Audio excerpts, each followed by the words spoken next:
Break it. Yeah. Break it. Slacker82alpha. Check the dirt is dead, smell the rot in the wind. You keep your eyes on the pavement, counting every sin. Waiting for a miracle, man, it ain't gonna come. Waiting for a miracle, man, it ain't gonna come. I see that fake ass grin, looking vacant and numb. That polite little mask, yeah, it's starting to chip. I'm shoving truth down on mask, yeah, it's starting to chip. I'm shoving truth down your throat, take a bite of the whip. Hard pills to swallow, I'm the one with the dose. Hard pills to swallow, I'm the one with the dose. Bringing heavy reality, getting way too close. Bringing heavy reality, getting way too close. This is the Slacker82alpha Show. Maverick's the voice, yeah, the one in the red. Nobody is safe. Nobody is safe. Nobody is safe. Nobody is safe. Tear the fabric from the frame, let the whole thing break. The revolution has no face, make no mistake. Nobody is safe. Nobody is safe. I'm done with the soft talk, no sugar on the tongue. I'm spitting the grit from the songs that I've sung. Chewing on the glass that you fed to the street while you hide in the penthouse, avoiding the heat. Your system is a cage built by cowards of dark, but the mob's at the gate and I'm holding the spark. Politically correct, I don't care if you're hurt. I'm digging up the bodies you left in the dirt. But the mob's at the gate and I'm holding the spark. Politically correct, I don't care if you're hurt. I'm digging up the bodies you left in the dirt. This is the Slacker82alpha Show. Maverick's the voice, yeah, the one in the red. Nobody is safe. Nobody is safe.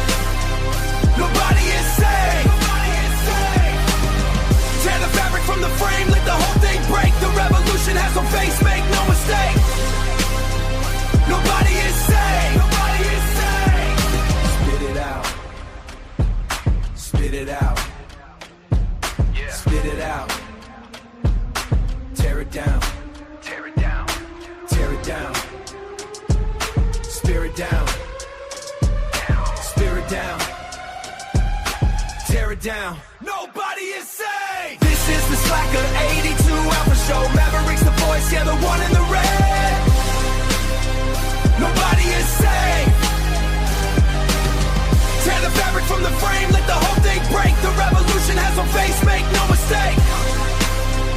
Nobody is safe. Nobody is safe. The truth is out. The cage is gone. Maverick. All right. Welcome. Another edition to Slacker 82. I'm your host, Maverick, of course. So, all right. A lot going on since the last time we were on. The 250th celebration. The supposed peace deal signed, going to be signed today. That's just like the 40th time that we've been told that this was going to happen. But this peace deal, is this peace deal really peace, or are we just surrendering? I mean, it's hard to, and the rumor is that it's no better than the deal that Obama had put together with them before.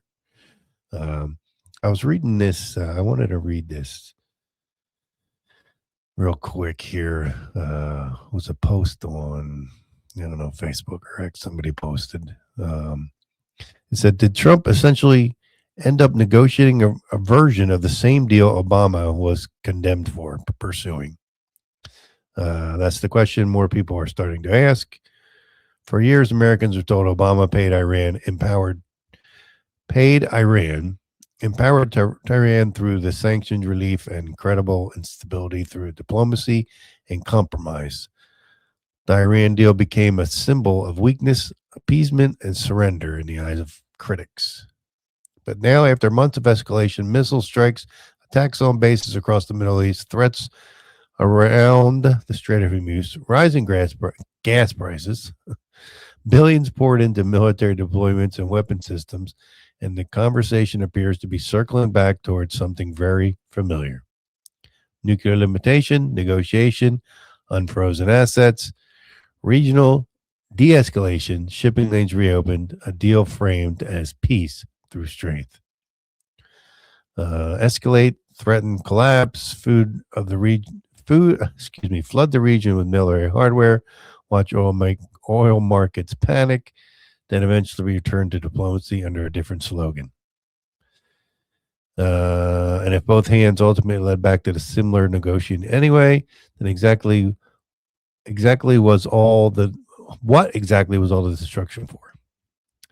I mean, that's that's a good summary of the crap that's going on right now. Because I mean, really, who's the actual winner here? I mean, I know Trump's playing it like he was the winner of this thing, but it doesn't seem that way. And those of you who listen to me, you know that I've said this before. Iran was willing to hold out as long as they could. They could hold out longer than we could. Even though, Trump says we destroyed this, we destroyed that, all their capabilities and blah, blah, blah. But yet they're firing missiles like crazy and doing doing everything. Yet we destroyed everything.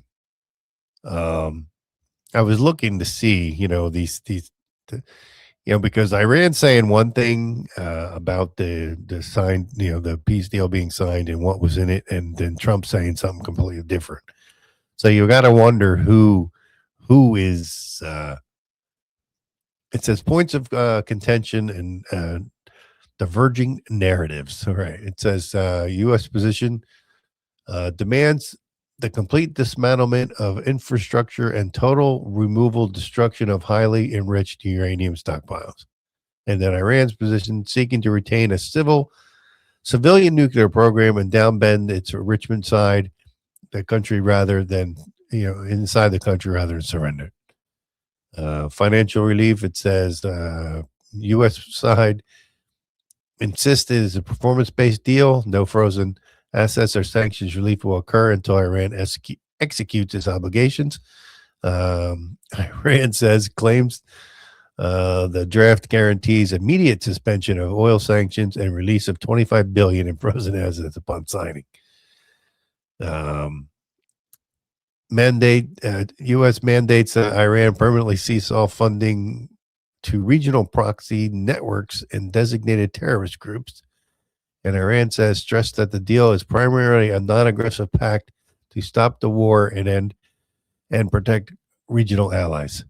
So, I mean, you got to wonder who's telling the truth here.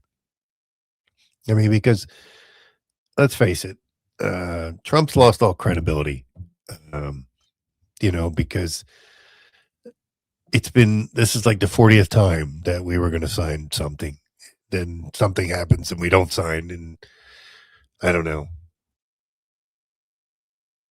And then we go back to the same thing. We're going to ceasefire. And so agreed core terms, maritime access. Iran will immediately reopen the Strait of Hormuz to global shipping while U.S. lifts its naval blockade on Iran's Persian Gulf ports. All right. Ceasefire. Hostilities will pause all active fronts of war, including conflict between Israel and Hezbollah in Lebanon. Although Netanyahu came out today and said, we reserve the right to do anything we want. We're not obligated to abide by, this deal that Trump's making. So it's just, and then I guess just today, Israel fired some missiles into Beirut, I think it was, or somewhere. Of course, Trump was all pissed off about that, but Netanyahu's going to do whatever he wants to do. It's Trump's fault for allowing him to get us into this mess to begin with. So the nuclear pledge, Iran commits indefinitely to never produce, purchase, or develop a nuclear weapon. Both sides enter a mandatory 60-day negotiation period to resolve final terms regarding nuclear verification and long-term sanctions removal. I mean, sounds a lot like the same deal that Obama had with them, the one that Trump, as soon as he got into office, said, no, we're not abiding by this. This deal never doesn't exist anymore. I don't know. It just, and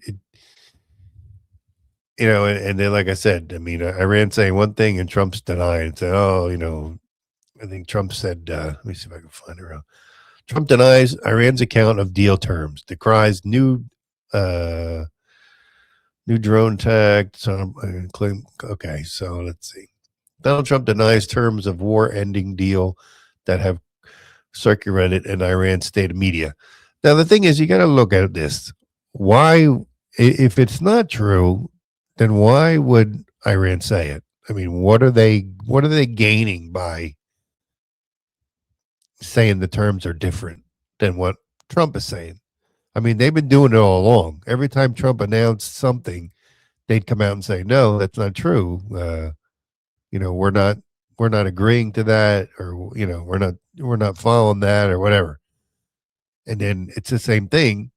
Trump's coming out and saying one thing, and Iran saying, "No, that's not that. That's not the terms of the deal."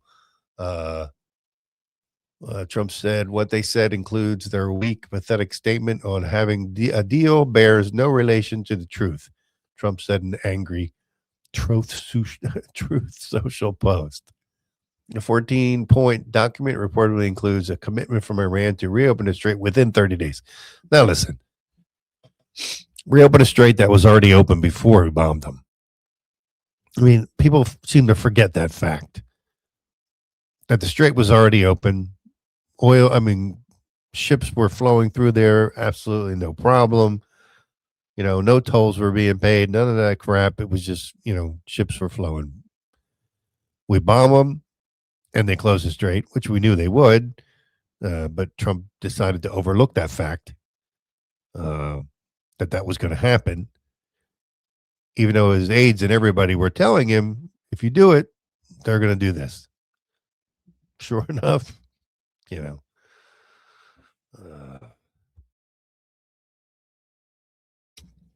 but I'm going to go back to the same thing that I said.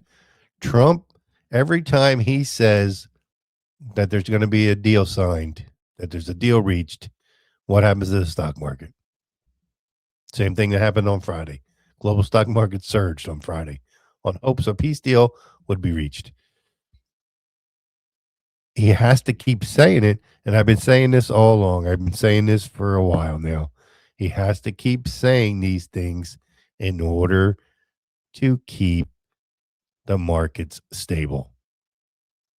Because the markets get all crazy when something happens and, Iran comes out and says, oh, there's no deal. We're not agreeing to this. We're not agreeing to that. And then the markets get crazy. So he has to come back and go, oh, no, everything's great. Well, we're negotiating. We're negotiating. You notice he uses the same talking point all the time. Oh, we're having a great conversation. I don't know if he's talking to himself or what's going on. It just doesn't make sense, a lot of the time, the things that he's saying.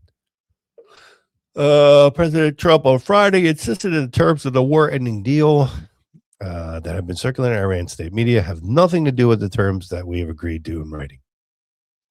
Iran's news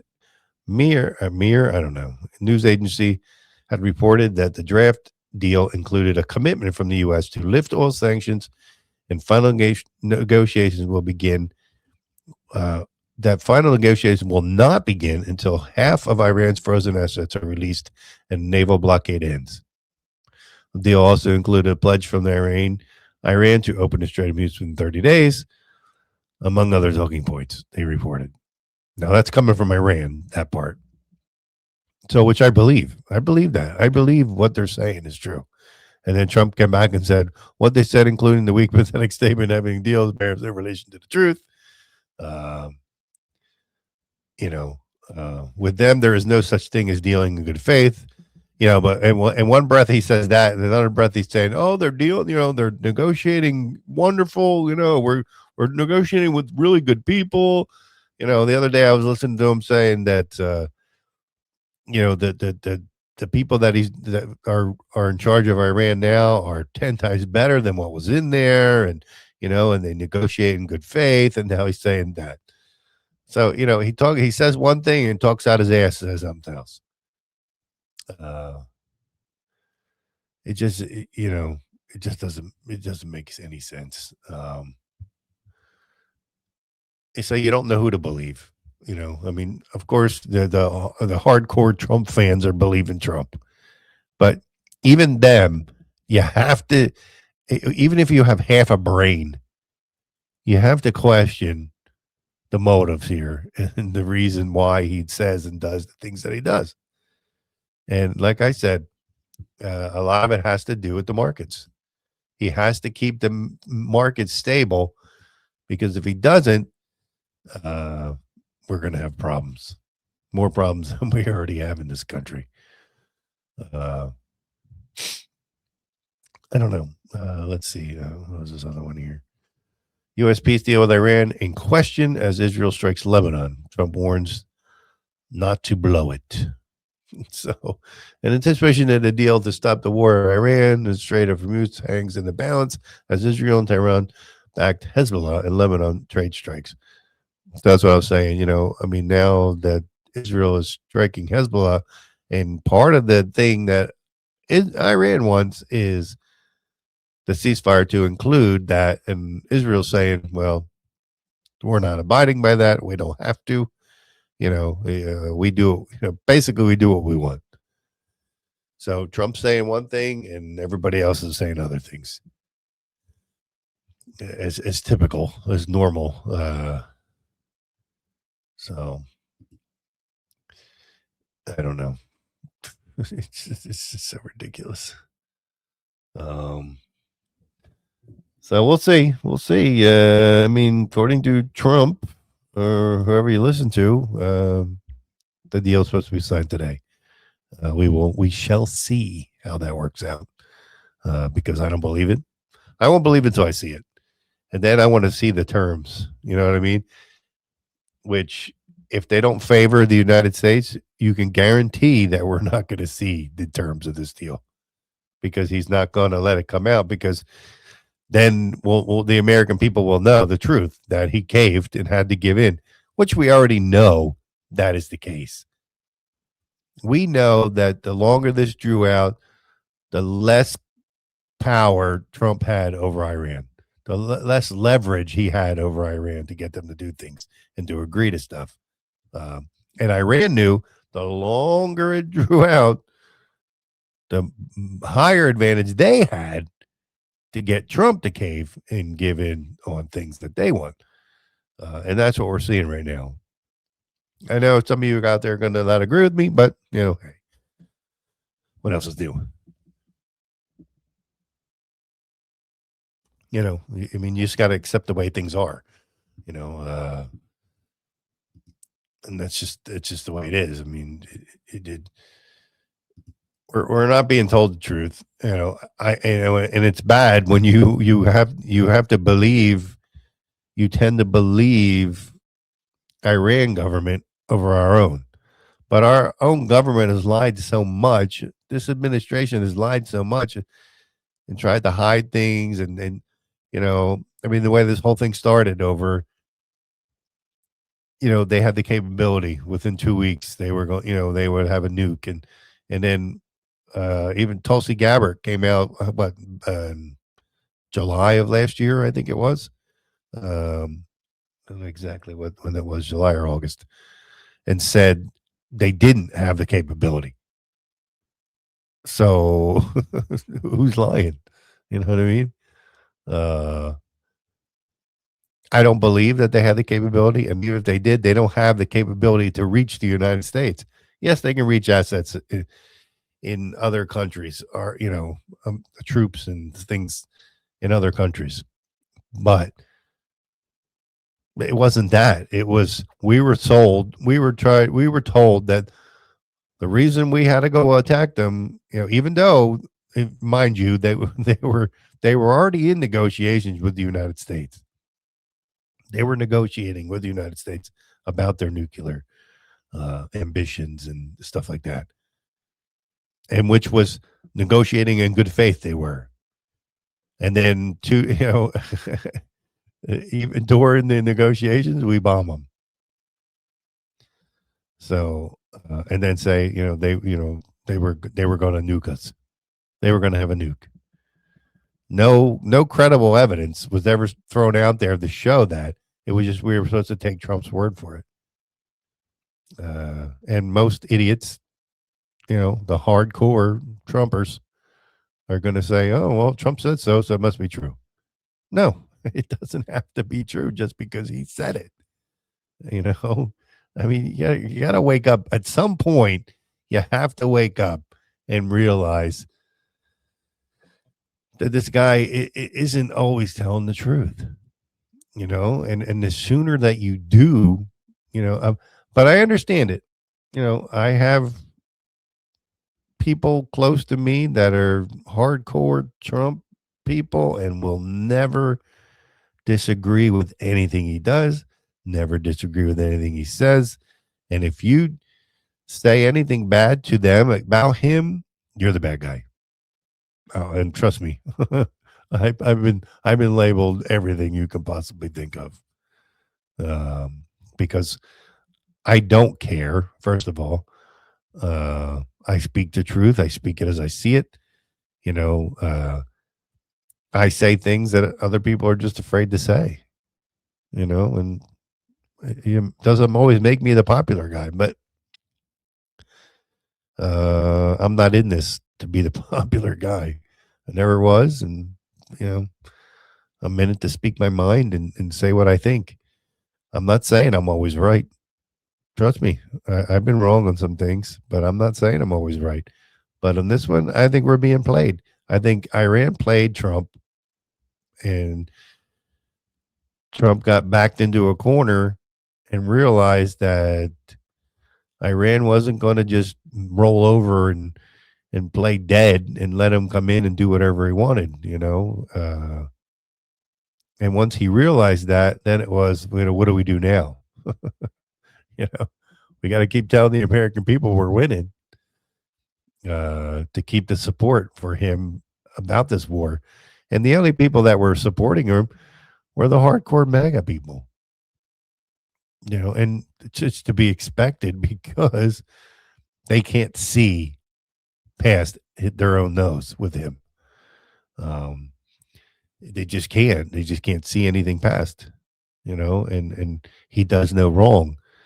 And it's a shame, I mean, eventually they're going to have to wake up because look, there's so many that think, oh, he's going to be here and for another whatever amount of years. They think in 28 he's going to be president again, and they got another thing coming because that's not going to happen. Can't happen. First of all, Constitution doesn't allow it. First of all, but he's, at the same time that I say that, you notice the things that he's saying, about federalizing the elections and things like that, and he said several times about, oh, we may need to, halt the elections. You know what I mean? Because so much corruption. I mean, so even though I said, like I said, I stand by that he's not going to be in 28. I think he knows it, but he's saying things. He's got to say those things to keep his base. Because if he doesn't, he's going to lose the base. He's going to lose the interest of the base. That's why he pushes the 2020 thing. They're coming out with all this stuff. Oh, Obama did this and Obama did that. And, Obama was, this, and, and there was so much cheating in 2020. And I mean, we've been hearing that for 6 years. I don't deny that there was cheating going on. I'll be the first one to admit it. But, okay, we've known it. We've known that's the case. So what now? I mean, what does that mean? People think, that means that that's a reason for him to be able to stay, be president in 28, because he was not Biden wasn't a legitimate president. They cheated. He shouldn't have been president. Trump should have been. So now they're going to give him that. We're going to get a redo. And it's so ridiculous to hear people say that, because there's nothing's coming out of this. Nobody's going to jail. You'll never see Obama go to jail. You'll never see the Clintons go to jail. None of that stuff. And first of all, Trump is not interested in that stuff. He says these things. He has to say these things because he has to throw that out there again to keep the base fired up. Because if he doesn't, and if you're truthful in what you're thinking when it comes to that, is he's the only one talking about 2020. The only time you hear about it is when he brings it up. And occasionally you'll get one or other two people. That lady, I can't think of her name. I can't think of her name at the moment. I'll have to see if I can remember it. But anyway, she's the only other one talking about it. And you know who it is. The one who got in all kinds of trouble because she was with Giuliani and telling all the crap about 2020, and they were trying to do all these lawsuits and all kinds of garbage, and that nothing ever came out of it. And again, don't get me wrong. I'm not saying that there wasn't cheating going on. I'm not saying that Biden won by 81 million votes, because we all know that's not the case. I mean, plain and simple.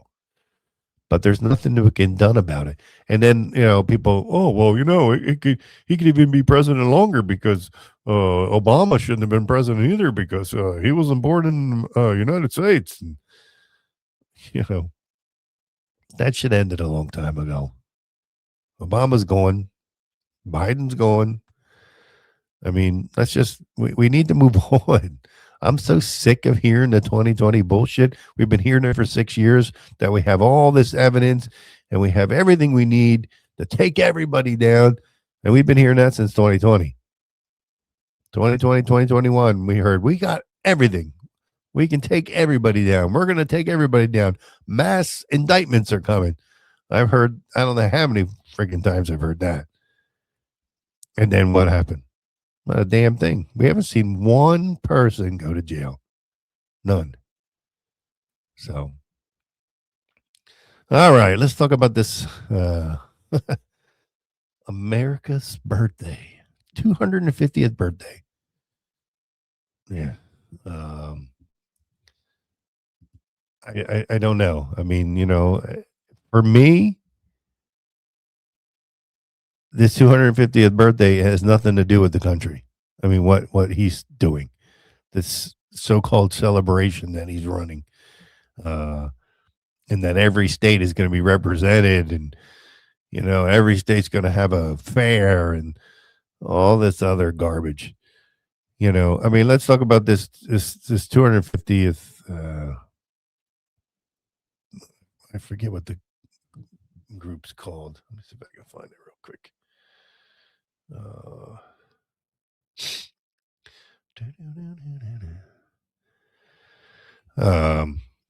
don't remember what the name of the business is, but of course it's Trump's created it so he could have control over all this.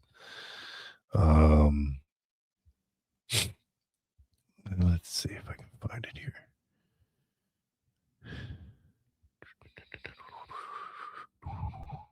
Okay,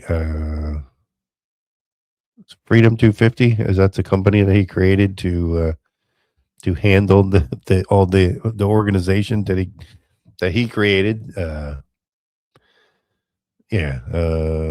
Freedom 250, a separate organization promoting the 250th anniversary of the country. I mean, first of all, the stupid UFC crap that he's doing at the White House. Has absolutely nothing to do with the 250th anniversary of this country. 250, birthday of this country. Absolutely nothing. That's him making money. He invested in UFC and then announced that the UFC they were gonna have this big thing at the White House. See, how convenient is that? People don't want to talk about that though. You say that's taboo. You're not supposed to talk about, that Trump invested in the UFC bought stock in the UFC before he announced that was going to happen. No, nothing to see here. Look the other way. Nothing to see here.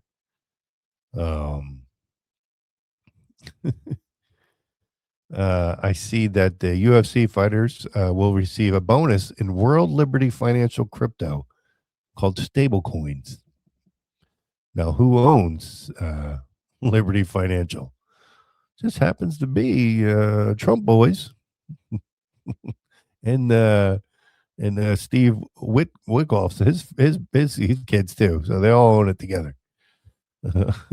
Nothing to see here. It's just, it's so ridiculous. And then we were gonna have this concert, and I think Tina McBride, I think it was, and Milli Vanilli and Vanilla Ice and all these people who nobody gives a shit about that haven't been out forever. I guess that's all they could find. They were digging up people that, to trying to find the cheapest people they could get to play, I guess. And then all these, there was 9 signed up, and I think 6 out of the 9 backed out at the last minute, saying, no, we're not going to do it because we were told it was going to be a celebration for the country, and now it's politicized. What a big surprise there. And then, so Trump then says, well, they're all losers. I don't know half those people anyway. I don't know any of those people, and nobody wanted to hear those washed up people, and, we'll just have a rally instead. Everybody wanted to hear from me.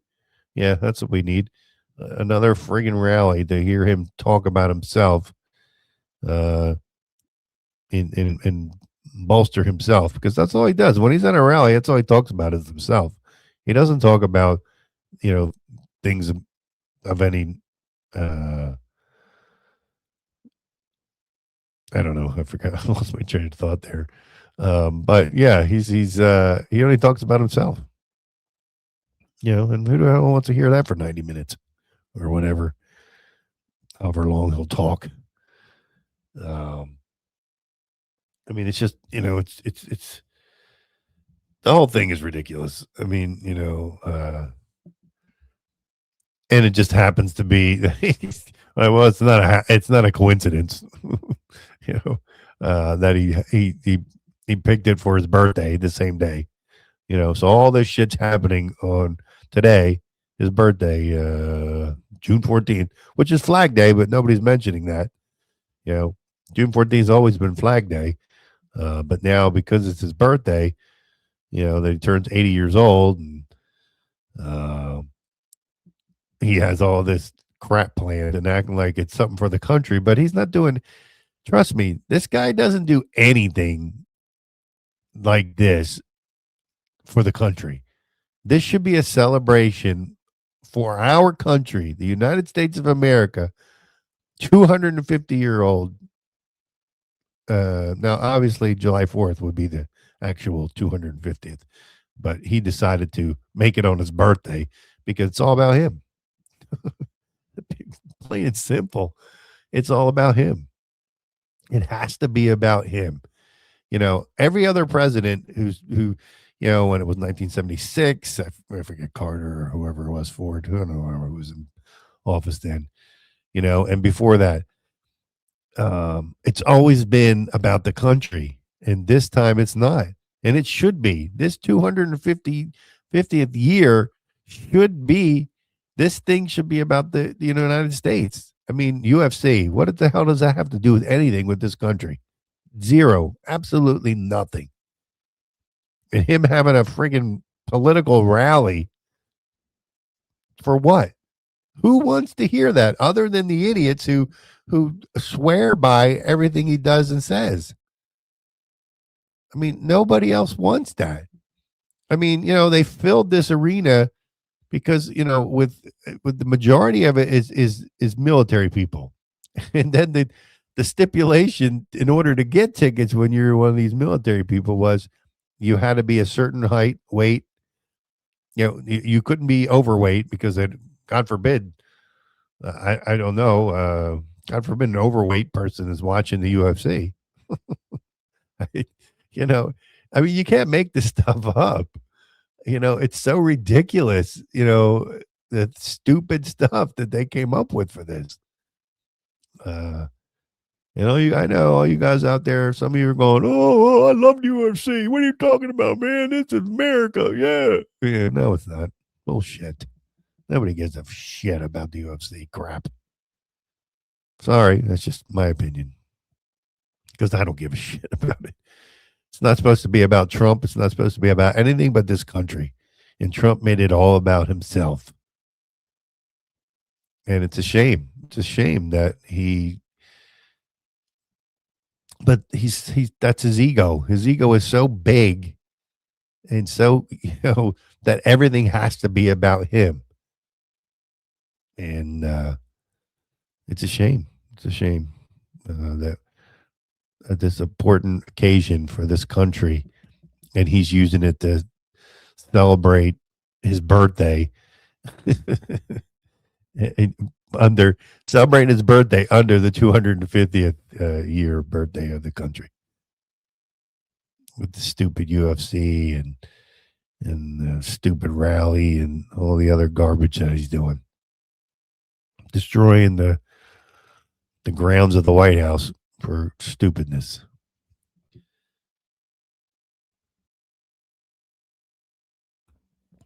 But hey, I don't know. It's just all right. So let's see what else is going on here.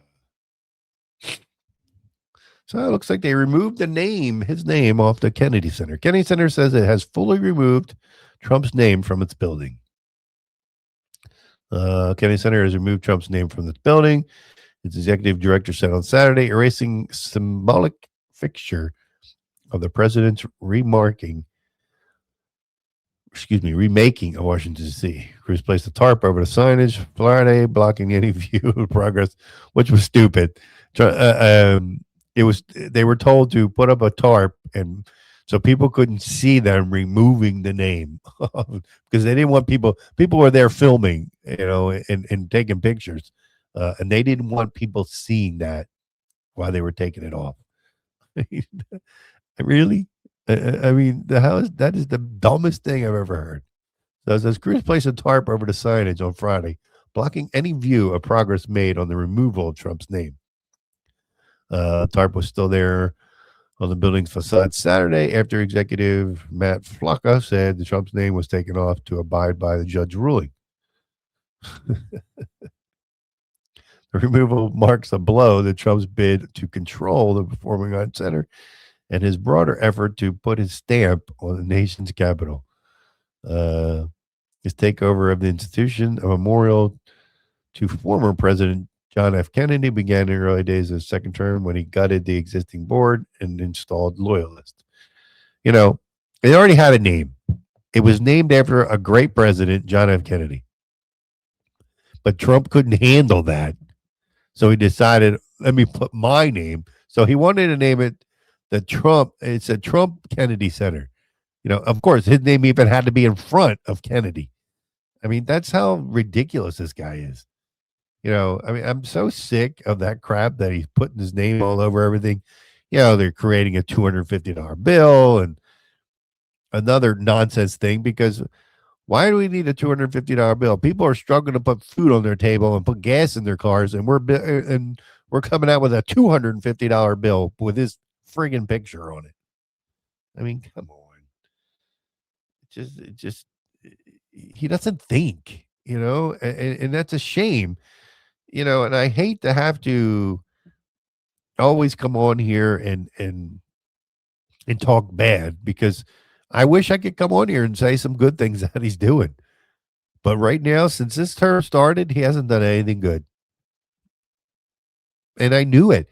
I knew when he got back in, it was all going to be about him and revenge to people and and trying to he's trying to leave his mark on Washington. He's trying to leave his mark anywhere that he possibly can, because he knows when it's over, when this term's over, it's over. Unless some way he starts a major war or declares a state of emergency and halts the election and all this garbage, which he could do.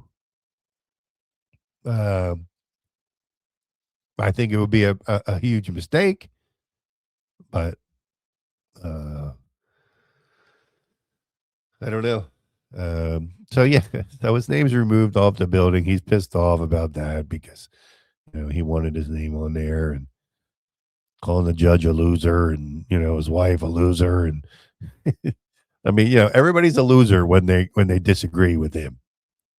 When it doesn't go his way, everybody's a loser. So there was an article in here I wanted to see. Let's see if I can find it. Of course, now I can't find it.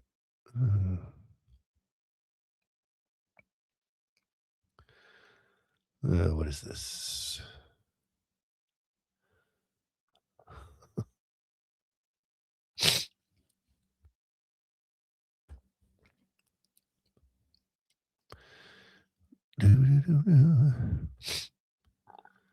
All right. I was looking for this article.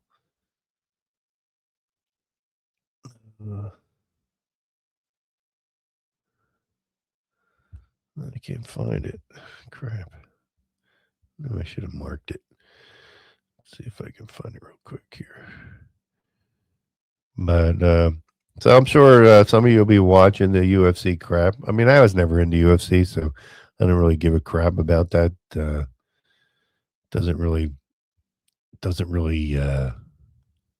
matter to me. I just think it's stupid that we wasted. Now I understand the UFC put up the TKO and then put up the $60 million it cost to do this thing, but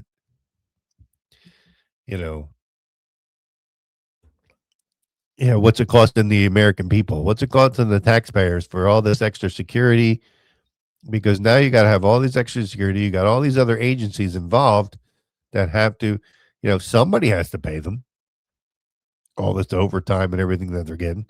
So to say that it's not going to cost the American people anything is a bunch of crap. All right, so let's see. Here it is. It says Democrats vowed day one Epstein hearings if they flip the House. Now, we all know Trump said he don't give a shit about the midterms. And why should he? At this point, he's all in doing all this other crap. So, he's so, worried about, oh, I endorsed this person and they won. Oh, they won this, they won that. But what he's not saying is he's endorsing Republicans that are running against other Republicans to get into the election, to run against a Democrat. But Republican versus Republican isn't the election. It's a primary. So nobody cares that you endorse this person or that person if they can't beat the Democrat when it comes to the general election. I mean, he's so proud of, I endorsed this guy and he won. All right, you're endorsing Republican versus Republican. And a lot of times it's because you endorse, not because the person's better, but because the other person said something bad about you and then you go against them. So anyway, all right. Top oversight Democrat Garcia previews investigations into Trump family, business, federal workforce cuts. So, which we all knew this was going to happen. Democrats are planning to investigate President Donald Trump's family, businesses, and subpoena Acting Attorney General Todd Blanchie to testify about Jeffrey Epstein if they win control of the House in November, which we know chances are probably 99% that they're going to win the House. May not take the Senate. We may keep the Senate, like I said before, by a skin of our teeth. And Trump doesn't give a shit. But they're going to do that. They're going to impeach him. They're going to do all these things. And God help us if they take the Senate too. So California Representative Robert Garcia, who was in line to become the chairman of the House Oversight Committee under Democratic control, told notice that Democrats are preparing a subpoena Blanchie and other administration officials on day one. And he expects some of their testimony to happen on camera. We've had zero hearings on Epstein, Garcia said about GOP-led investigation. It's a huge investigation to America. It's a huge investigation to the American public is interested in. There will be definitely public hearings. Beyond Epstein, Garcia is proposing investigation agenda that will target Trump's family, corruption, potential pay-to-play schemes at the Department of Homeland Security, and destruction of vaccine programs at the Health and Human Services. Republicans are certain to oppose those efforts. Now, so I agree. I mean, I agree with the Democrats on this one that we need the hearing. We need Epstein hearings. We need to know. Frankly, we need to know everything. We need to know who was on the island, who was doing what, and put their asses in jail. Period. I mean, the victims have a right to be heard. And if it's a public forum, then let them be heard in a public forum if that's what they want to do. But nobody's doing that right now. Trump has been deflecting as much as he can of the Epstein files. I mean, look, we were deep in the Epstein files, and then what happened? He bombs Iran. And then who's talking about Epstein anymore? Absolutely nobody. Just as they wanted it to be. They were getting hammered by the Epstein crap. And he didn't like it. So what's the next best thing to do? Well, let's start a war so everybody will be distracted. And that's exactly what happened. Because now nobody's talking about it. And I mean, there's people talking about it. Don't get me wrong. Like,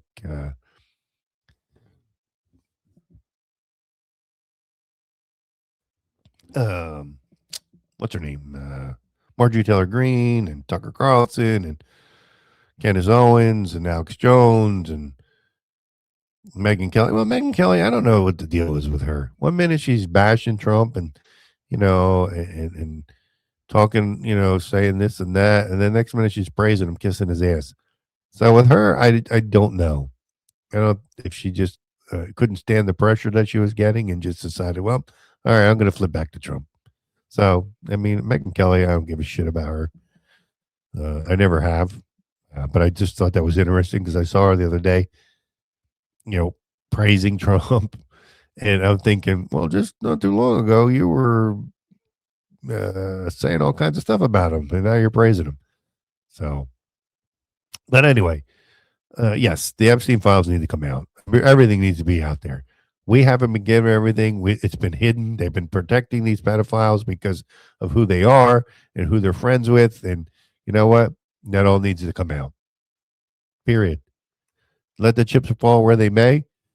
Whoever gets caught up in it, well, if that means Trump or anybody else is caught up in it, well, so be it.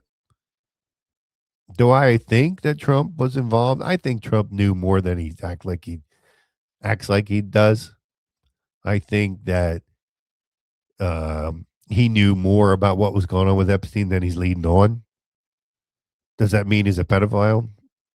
No, I don't. I don't know if I'd go that far, but he's definitely hiding and he's deflecting for a reason.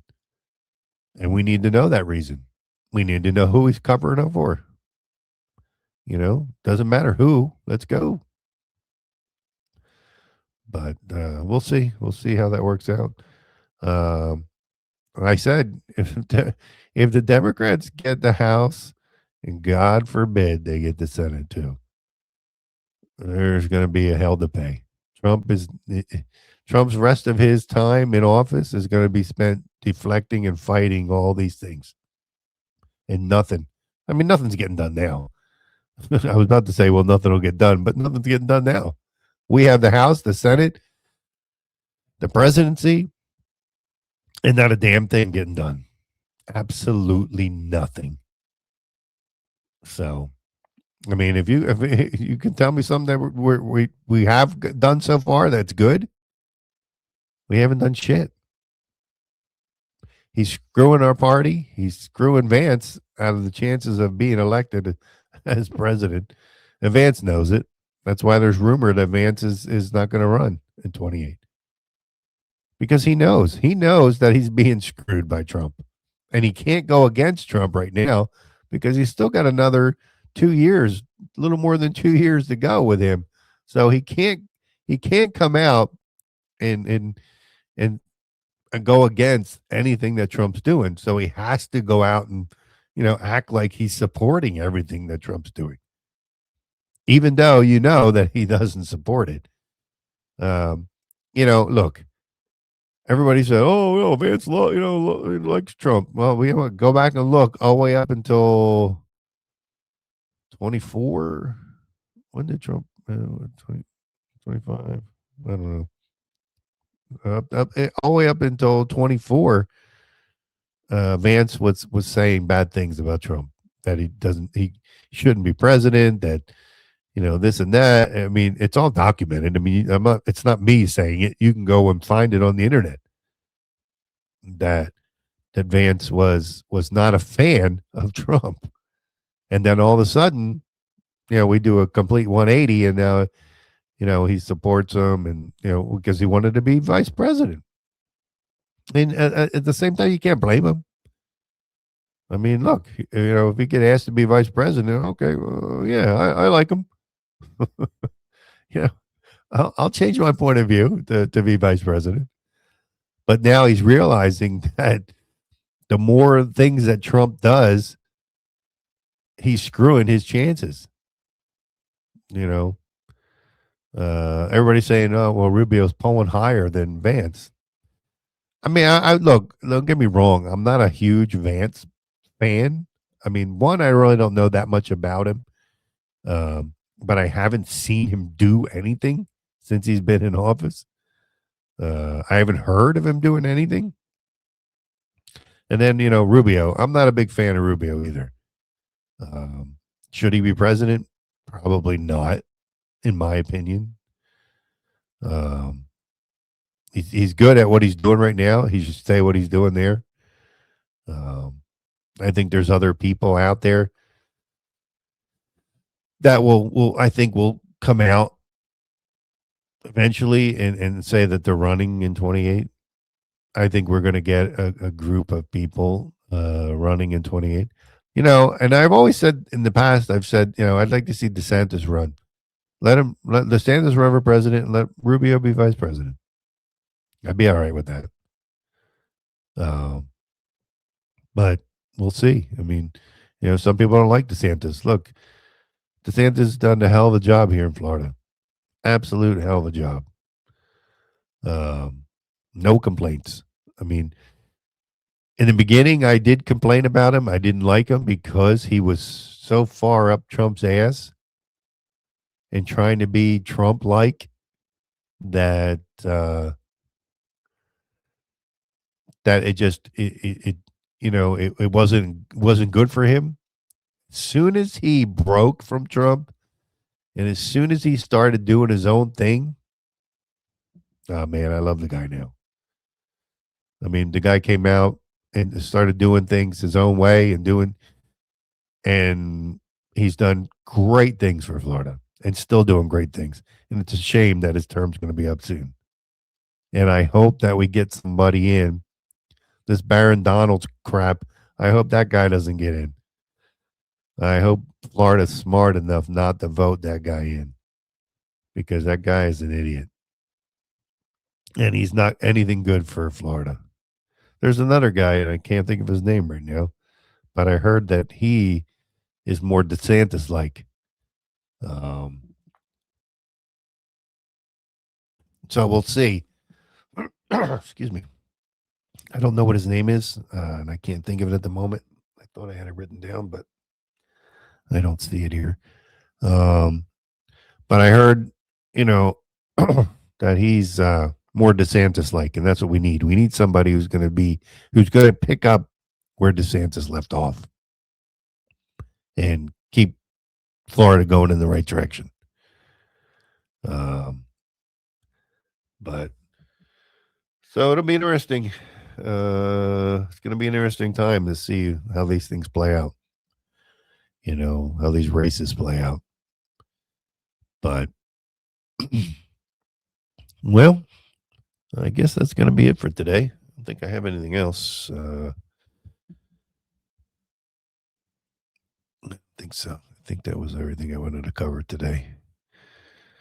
Well, enjoy your UFC if that's you're into. The over-the-top White House bash. That's all it is.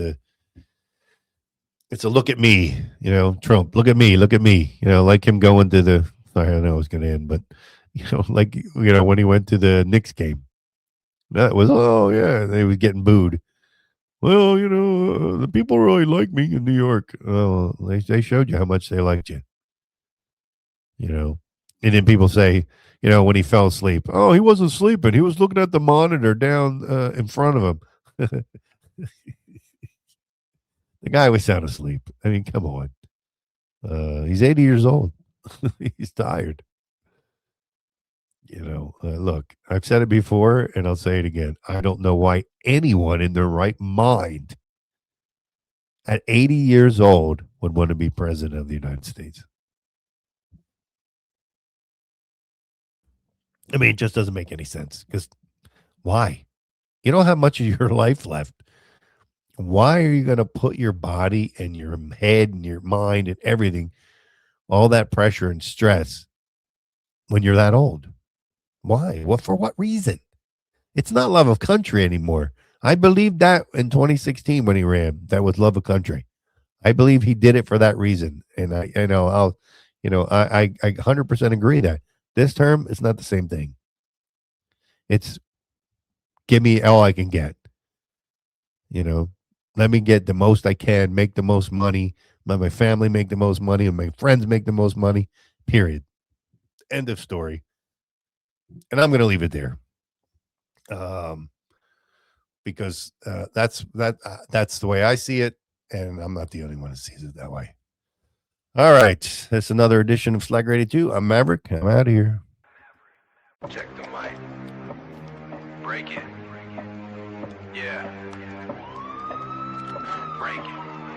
Slacker82alpha. Check the dirt is dead, smell the rot in the wind. You keep your eyes on the pavement, counting every sin. Waiting for a miracle, man, it ain't gonna come. Waiting for a miracle, man, it ain't gonna come. I see that fake ass grin looking vacant and numb. That polite little mask, yeah, starting to chip. I'm shoving truth down on mask, yeah, starting to chip. I'm shoving truth down your throat, take a bite of the whip. Hard pills to swallow, I'm the one with the dose. Hard pills to swallow, I'm the one with the dose. Bringing heavy reality, getting way too close. Bringing heavy reality, getting way too close. This is the Slacker 82 Alpha Show. Maverick's the voice, yeah, the one in the red.